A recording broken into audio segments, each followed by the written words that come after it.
Hi, Wendy. Thank you for joining us this afternoon for a chat. And I know from just chatting previously, one of the things that I'm really inspired by when I speak to you is how passionate you feel about your job and Oh how yeah, suited yeah, I you love feel it. you are to being a business analyst. So tell us a little bit about that. Well, I've only been a business analyst. I say only in the last 3 years, but I feel like it's something that I should have done a long time ago. But I worked in sales predominantly for 20 odd years or so, and I absolutely loved that as well. But I just kind of came to a crossroads where I wanted to do something different and I wasn't quite sure what. But after being in sales for such a long time, I knew that I did sales training as well. I liked helping people, and I suppose you get to a time in your life where you know yourself quite well, and I knew what skills I was good at, but I was trying to look for something where I could get a better synergy and a better match. And I came across the business analyst role 3 years ago, Yeah. and yay! And what was it? What was it about business analysis that attracted you? Because it's not everybody's bag. Well, I suppose for me, I quite like the problem solving aspect Mm. of it. And I think also there's a creativity within it, which I wouldn't have said when I was first investigating it. And it's only been in the role that I realize how much of a creative feel that you can have for things in terms of being able to find opportunities within challenges that other people miss. And they get kind of bogged down with the detail of the negative side of things, whereas I think I quite enjoy that challenge of thinking, right, you've got that perspective and I know that I can bring a very different perspective, and that's what I love about this role is like surprising people when you say, well, have you thought about this, and you just throw it in. Yeah, it's kind of the magic of the role, and that's something that, I mean, I've known Wendy since she became a BA. It sounds like that. I've known Wendy since she was this high, but I've known her since she became a BA, and we've had a mentoring relationship, and it's become much more peer-to-peer relationship over the last year or so. And yeah, her enthusiasm for the role is infectious, and you can always see people light up when they have a job that they really enjoy doing, and that's a real pleasure to see. And I think the other thing that's a similarity between Wendy and myself is I've struggled with Parkinson's for the last 10 odd years until I had brain surgery last month. Way, Yay! And now I'm steady as a rock. But I know Wendy, you've had your own sort of challenges as well in your career and your personal life with a diff-ability. Not a different ability. Exactly, indeed. yeah. And it's taken me a long time to think like that, because growing up, a lot of people didn't even know what the word dyslexia was, and I certainly didn't understand it growing up either. So you're often misunderstood in your early learning years, and also you're misunderstood when you get into your working life as well. So it can be quite difficult. There have been a couple of roles that it's just not suited me at all, and it's very hard to feel like a failure, because all your life you kind of feel like that. You get work given back to you at school with bread all over it, and words from the teachers saying this is careless, when actually no, it's not, it's dyslexia. And that's what we've now started to discover in the last 10-15 years, and it probably longer now, but when I was at school it certainly wasn't known, and it's taken me a long time to understand that it's actually not a disability, and it shouldn't be viewed as a disadvantage. Actually the absolute opposite, and especially in the BA role. What let me stammer that again. What features of your dyslexia do you think have actually suited the BA role, and what side of your character and your skill sets have you been able to bring in that respect? Well, I think it's taken me a long time to actually view dyslexia as being very positive, but most definitely we have superpowers, and especially in the BA role, there's some crucial skill sets that you need within this role. I would say critical thinking is one. Problem solving, I mean, I've had to grow up with that. I've been in training for this all my life, you know, and looking forward, looking for particular opportunities, like I said earlier, in the challenges. I think, you know, when you think about the creative side, you know, I'm thinking about the fact that we can actually see things from a big perspective. We can then hone it in and look at the detail, as well as being able to keep things simple. So I think one of the things that I love about this role is the communication, the stakeholder management, being able to talk to techie guys and girls and be able to try and play back to them what I think is the issues, and then being able to be that translator to the business to say, look, this is what these guys are saying, and be able to do that in a simple way. So I think, you know, the dyslexia skill set is what the workplace is crying out for, and it's taken me till my later years to really fully understand that, and I think that's why I'm loving the role so much.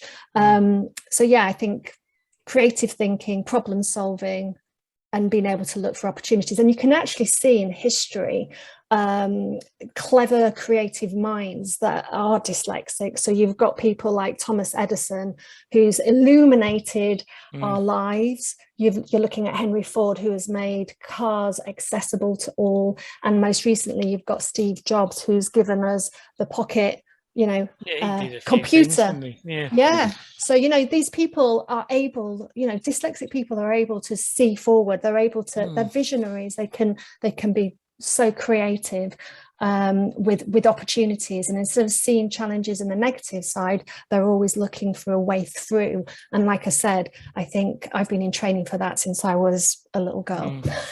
Yeah, and that's the sort of difference there, because for me, my condition that I was diagnosed when I was 40, what am I now, 54, shouldn't give that away on camera, but I was diagnosed when I was 43. So my BA skills have actually come in handy after my diagnosis. Like, you know, I've had to figure out different ways of doing things, figure out different ways of getting dressed, and figure out different ways of like using cash machines and stuff like that. So my process modeling fanaticism has kind of been very handy subsequent to my diagnosis. But your journey has been different in the sense that you've had your condition all the way through your life, hasn't it? So I guess it gives you a different perspective on the skills that you can use. So that's quite fascinating to hear. How you've sort of not belatedly, but you've been able to retrospectively build those skills into your job. Yeah, and I think the most important thing that I'd like to get across, or to realize about dyslexia is that it is a gift. You know, it's something that you can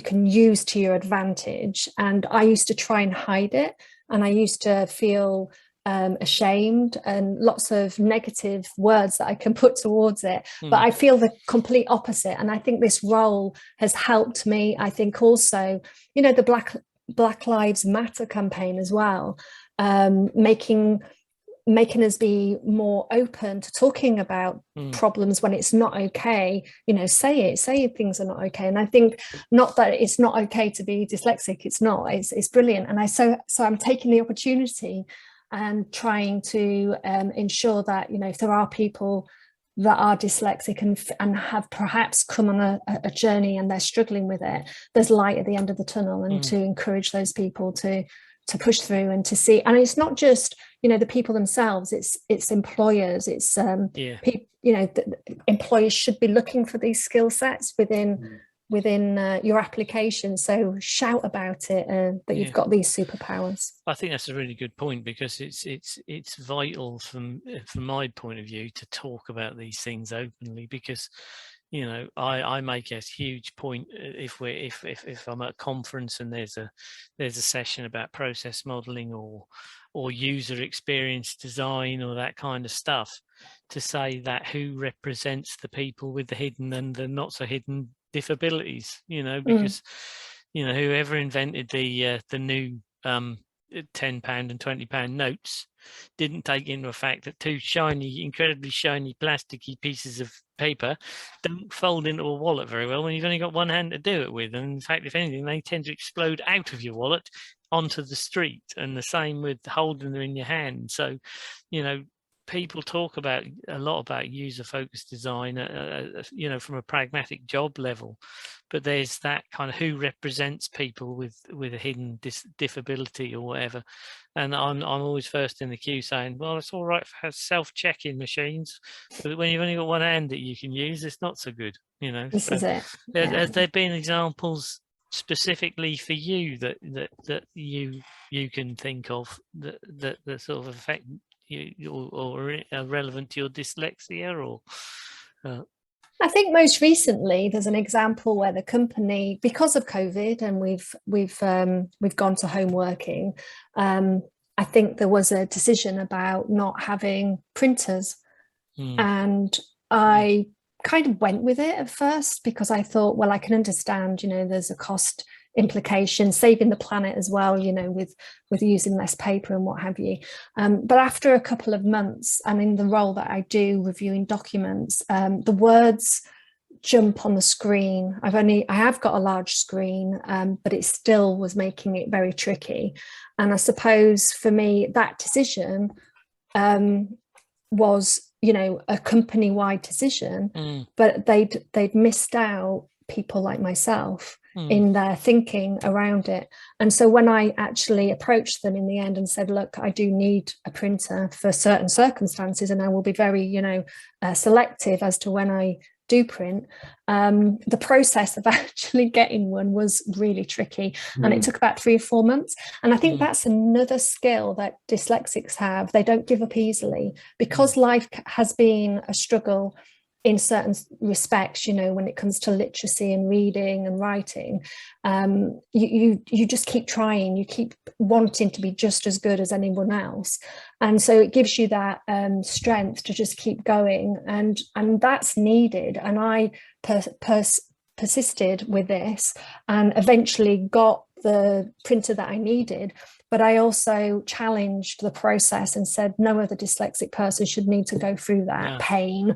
And is there a way that we can, you know, make that a better process? And that has actually been implemented now. So yeah, I'd say there's lots of other examples. That's fascinating though, isn't it? Because that process didn't come about because anybody was prejudiced or had a grudge against people with dyslexia. It's simply that they didn't know and they didn't understand. And that's where the communication, I think, comes in so important. That the people, because BAs are only as good, as I've said countless times, are only as good as the questions we know we have to ask.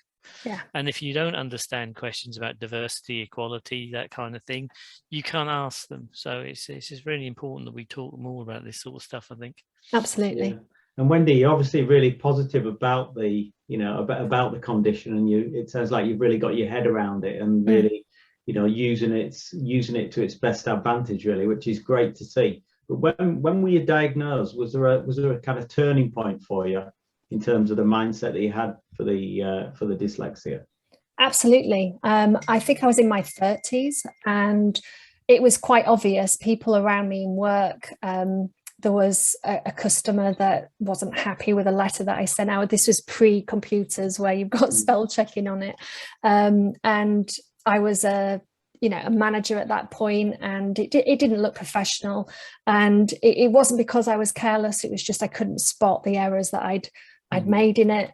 And I think that really impacted me, and I took responsibility for that. And I thought I need to understand, you know, what's causing this. And even though people, I think today, they know they've got dyslexia, but they've not been diagnosed. But for me, it was great because I got it was a 2-3 hour session, and there was quite a few things. And I think the person that did it for me was very keen not to label So again, you can feel like that can be a negative thing if you label yourself in a particular box. But for me, it was good to understand my strengths. And I think from that day forward, I have definitely, it was a great opportunity to understand what strengths I had and the areas that I'm not so good at, knowing what strategies you can put in place to help you round those. So it started making me very pragmatic, very much, knowing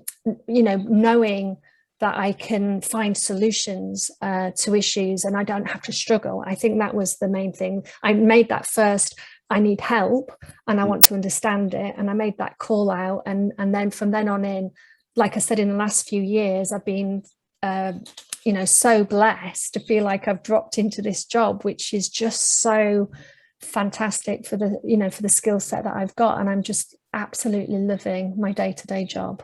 Anyone who knows me knows that I say that all the time. So I'm not just saying it for this. And that's on top of given all that, what advice would you give to someone who thinks they might be dyslexic, or to a parent who thinks their child might be dyslexic? I think it's good to probe and understand, but everyone's different. Not everybody wants to do that. But for me, it's about just understanding your individual uniqueness and understanding that you have got these strengths and excelling, pushing them and making sure that you're doing something that really exaggerates that skill set that you've got, and understanding also, it gives you that understanding that you do have areas that you're not so good at. And everyone is not perfect, whether you're dyslexic or not, but it gives you an advantage to understand that and work out, well, I'm not good at this, so I'm going to ask that person over there because they're really good at it. So you've got like that forward thinking. And I think that kind of mindset is actually good for anyone, regardless of whether you've got dyslexia or not. For sure. Well, I think that's been a really, really useful 15 minutes, but it is 15 minutes, so I'm going to have to reluctantly call it to a close there. But the one thing that has come across, and it's the same feeling as I get when we have our fortnightly mentoring one-to-one sessions, is this inspirational energy that Wendy has. So I'd like to thank you for sharing some of that with us. And hopefully everyone else who sees this broadcast will get the same happy vibe. Brilliant. So thank you very much. Cheers. And, I'll see you, Wendy. Soon. You're welcome. Cheers, Dave. Bye. Cheers.